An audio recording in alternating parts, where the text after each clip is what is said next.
ജനുവരി 23 രണ്ടാം ആഴ്ചയിലെ വെള്ളിയാഴ്ച. മാർക്കോസ് 3:13 മുതൽ 19 വാക്യങ്ങൾ. ഇന്നത്തെ സുവിശേഷ വായനയിൽ യേശു മലമുകളിലേക്ക് കയറി തൻ്റെ ശിഷ്യന്മാരെ വിളിക്കുന്നു. അവർ ഒരുമിച്ച് കൂടിയപ്പോൾ അവരിൽ നിന്ന് 12 പേരെ നിയമിക്കുകയും അവർക്ക് അപ്പോസ്തലന്മാർ എന്ന് പേരിടുകയും ചെയ്തു. തന്നെ അനുഗമിക്കാൻ അവൻ ഈ ശിഷ്യന്മാരെ വിളിച്ചു. പിന്നീട് അവൻ അവരെ സുവിശേഷം പ്രസംഗിക്കാൻ അയച്ചു. ദുർഭൂതങ്ങളെ പുറത്താക്കാൻ അവൻ അവർക്ക് അധികാരം നൽകി. 12 പേരുടെയും വിളി യേശുവിൻ്റെ ജീവിതത്തിൽ സജീവമായി പങ്കുചേരുക എന്നതായിരുന്നു. എല്ലാ ശിഷ്യത്വത്തിലും എന്ന പോലെ അവനോടൊപ്പം ആയിരിക്കാനും അവൻ്റെ വാക്കുകളിൽ നിന്നും ജീവിതത്തിൽ നിന്നും കേൾക്കാനും പഠിക്കാനും അവർ വിളിക്കപ്പെട്ടിരിക്കുന്നു. കൂടാതെ ലോകത്തിനായി അവർ ചെയ്യാൻ ആഗ്രഹിക്കുന്ന കാര്യങ്ങളിൽ പങ്കുചേരാനും അവരെ അയച്ചിരിക്കുന്നു.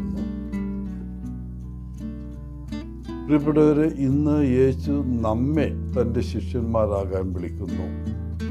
സുവിശേഷം പ്രസംഗിക്കാൻ അവൻ നമ്മെ അയക്കുന്നു. ദുർഭൂതങ്ങളെയും ദുഷ്ടാത്മാക്കളെയും പുറത്താക്കാനുള്ള അധികാരം അവൻ നമുക്ക് നൽകുന്നു.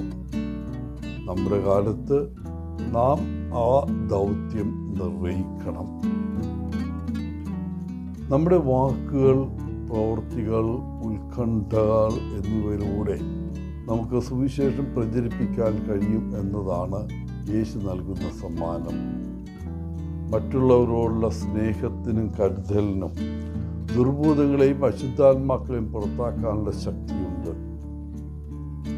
ഇന്ന് നമുക്ക് യേശുവിൻ്റെ സ്നേഹം, കരുതൽ, അനുകമ്പ എന്നിവയിലൂടെ